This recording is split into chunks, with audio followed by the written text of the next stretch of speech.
Hello बच्चों, हम लोग पिछली क्लास में बैंकों का राष्ट्रीयकरण के जो क्या कारण थे उनके बारे में पढ़ रहे थे। हमने पढ़ा था कि पंचवर्षीय योजनाओं के प्रति बैंकों की क्या नीति थी, उपेक्षापूर्ण। उसके बाद अगला कारण है वित्तीय संसाधनों को संगठित करने में निजी क्षेत्र के बैंकों की असफलता। स्वतंत्रता के बाद बैंकों का मुख्य कार्य जो जनता की बचत थी उसके रूप में देश के विकास के लिए वित्तीय संसाधन जुटाना था।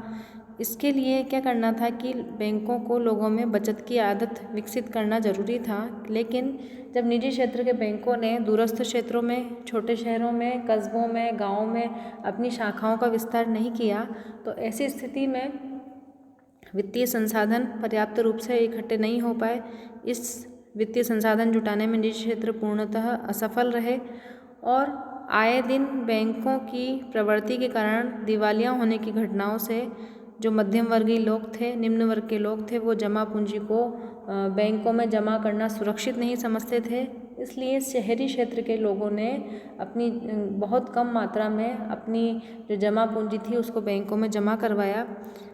अतः इस स्थिति में सरकार के लिए ज़रूरी था कि राष्ट्रीयकृत बैंकों की स्थापना करके दूरस्थ क्षेत्रों, ग्रामीण क्षेत्रों में शाखाएं खोली जाएं ताकि वित्तीय संसाधनों को अधिक से अधिक मात्रा में इकट्ठा किया जा सके।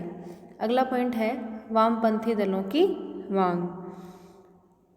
उस दौरान जो राजनीतिक प्रक्रिया चल रही थी उसमें साम्यवादी और जो समाजवादी दल थे और कांग्रेस के अंदर जो वामपंथी और प्रगतिशील तत्व थे, वो जो पूंजीवादी प्रवृत्तियां थी उस समय बैंकों की, उसके विरोधी थे और वह शुरू से ही मांग कर रहे थे कि बैंकों का राष्ट्रीयकरण किया जाए, क्योंकि यह किसानों, मजदूरों और आम जनता के साथ जुड़े हुए लोग थे। मध्यम और निचले स्तर के जो बैंक कर्मी थे वो भी चाहते थे कि बैंकों का राष्ट्रीयकरण किया जाए। अतः बैंकों के राष्ट्रीयकरण हेतु धीरे धीरे जन आंदोलन तैयार हो गया और 1967 के बाद जब केंद्र में इंदिरा गांधी के नेतृत्व में सरकार आई तो उन्होंने बैंकों के राष्ट्रीयकरण की योजना को पूर्णता प्रदान करी।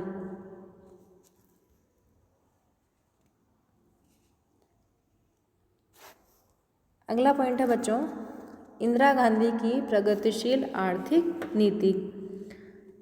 जब लाल बहादुर शास्त्री की मृत्यु के बाद इंदिरा गांधी देश के प्रधानमंत्री बनी तो उन्होंने अपने पिता की आर्थिक नीतियों को आगे बढ़ाया।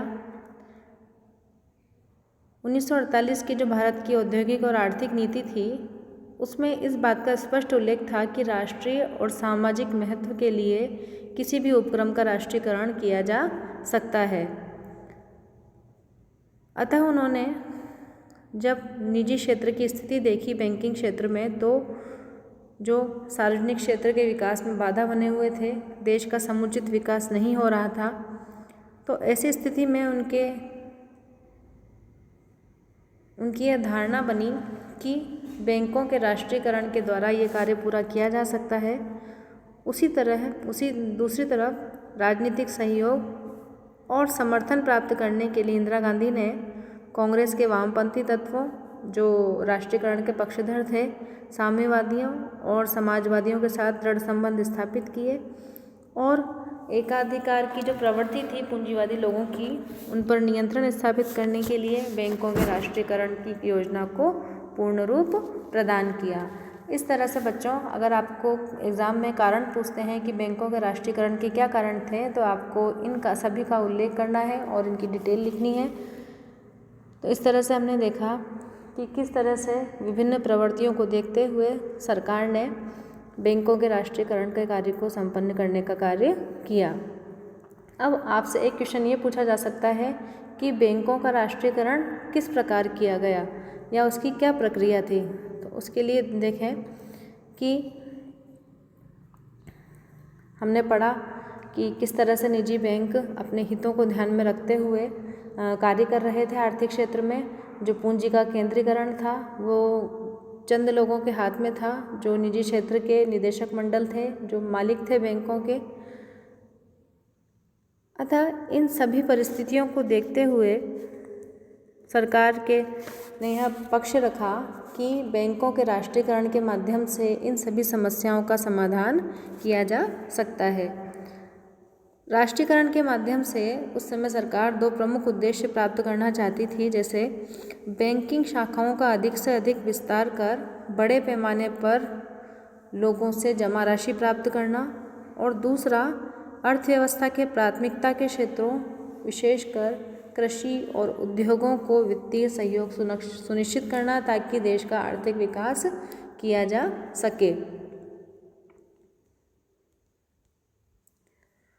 तो राष्ट्रीयकरण के माध्यम से सरकार क्या चाह रही थी कि देश के विकास के लिए जो आर्थिक संसाधन हैं उनको अधिक से अधिक मात्रा में इकट्ठा किया जाए।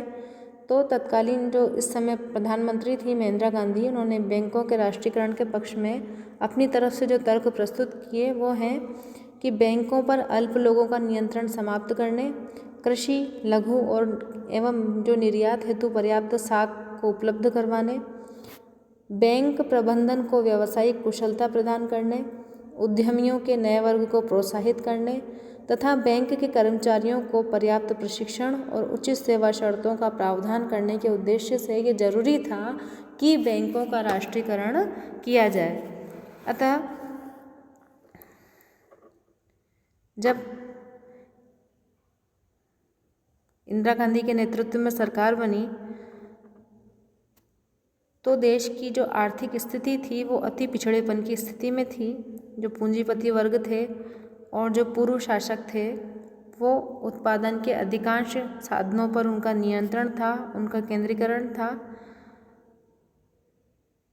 तो जो 1969 के बाद इंदिरा गांधी की जो समर्थन में पार्टियां थी और जो शक्तियां थी वो आर्थिक परिवर्तन और विकास की पक्षधर थी। वो चाहती थी कि देश का संगठित तरीके से विकास किया जाए। अतः उस समय की सरकार ने स्थितियां देखी। 1969 के आसपास 19 जुलाई 1969 को श्रीमती इंदिरा गांधी ने बैंकिंग कंपनीज संशोधन के माध्यम से 14 बड़े जो निजी बैंक थे उनका राष्ट्रीयकरण का कार्य किया गया। राष्ट्रीयकरण के कार्य से पूर्व देश में सरकारी क्षेत्र का एकमात्र बैंक था स्टेट बैंक ऑफ इंडिया, जो 1955 में जिसका निर्माण हुआ। अतः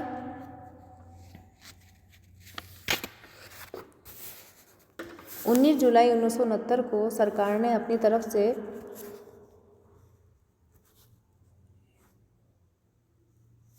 चौदह प्रमुख राष्ट्रीय बैंकों का राष्ट्रीयकरण कर दिया गया और इनके राष्ट्रीयकरण में बैंकों के जो जमा राशि थी उसको आधार बनाया गया, जिसके अंतर्गत ये प्रावधान रखा गया कि जिन बैंकों के पास 50 करोड़ रुपए या उससे अधिक की जमा राशि है उनका राष्ट्रीयकरण कर दिया जाएगा। जिन 14 राष्ट्रीय बैंकों का उस समय राष्ट्रीयकरण किया गया उनके पास बैंकों की संपूर्ण जमा राशि का 84% हिस्सा था। उस समय की जो गतिविधियां थी तो उस समय जो राष्ट्रीयकरण का कार्य हुआ बैंकों का, उसका उद्योगपति वर्ग था, जो पूंजीवादी वर्ग था, उनके द्वारा विरोध किया गया। तो इस स्थिति में दिसंबर 1969 में एकाधिकार एवं निषेधात्मक व्यवहार अधिनियम पारित करके जो 1 जून 1970 को प्रभावी बना, इसके माध्यम से बैंकों के राष्ट्रीयकरण को उपयुक्त वैधानिकता प्रदान की गई। अब इसको अवैध घोषित नहीं किया जा सकता था। बच्चों हम पहले भी पढ़ चुके हैं कि किस तरह से पहले जब 19 जुलाई 1969 को बैंकों का राष्ट्रीयकरण किया गया तो इसके विरोध में एक रिट प्रस्तुत की गई और 10 फरवरी 1970 को सुप्रीम कोर्ट ने राष्ट्रीयकरण के कार्य को सामाजिक और आर्थिक भेदभाव मानते हुए इसको अवैध करार कर दिया गया था। लेकिन इस संबंध में सरकार ने 26 फरवरी 1970 को एक विधेयक प्रस्तुत कर उसको पारित किया और 31 मार्च 1970 को राष्ट्रपति के हस्ताक्षर और स्वीकृति के बाद यह वैध रूप ले लिया बैंकों के राष्ट्रीयकरण ने। अतः इसी दिशा में आगे बढ़ते हुए 1980 में 6 और बैंकों का राष्ट्रीयकरण किया गया तब कुल राष्ट्रीयकृत बैंकों की संख्या कितनी हो गई? 14 पहले थे और उसके बाद 6 और मिले तो 20 बैंक हो गए। लेकिन 1993 में न्यू बैंक ऑफ इंडिया का पंजाब नेशनल बैंक में विलय कर दिया गया, जिससे उस समय राष्ट्रीयकृत बैंकों की संख्या कितनी रह गई? 19 रह गई। वर्तमान में कुछ समय पूर्व केंद्र सरकार ने बैंकिंग नियमों में संशोधन किया, आर्थिक क्षेत्र में नए नए परिवर्तन किए, जिससे केंद्र सरकार की घोषणा के बाद देश में वर्तमान समय में 12 सरकारी या राष्ट्रीयकृत बैंक हैं और विभिन्न बैंकों का आपस में विलय होने के बाद इन बैंकों का कुल कारोबार 55.81 लाख करोड़ रुपए के आसपास है। इस तरह से बैंकों का राष्ट्रीयकरण किया गया, उसको वैधानिक रूप प्रदान किया गया। अब इन सब के बाद क्या परिणाम रहे, देश के समक्ष क्या परिणाम सामने आए, वो हम उसके बारे में पढ़ेंगे।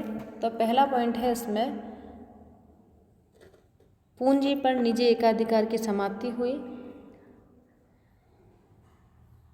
जो निजी क्षेत्र के बैंक थे उनका एकाधिकार समाप्त होने से सरकारी क्षेत्र के हाथ में सारी प्रवृत्तियाँ आई, तो उन्होंने जो गतिविधियाँ संचालित की उन्होंने आम जनता और देश के हित को ध्यान में रखकर ही उसको संचालित किया।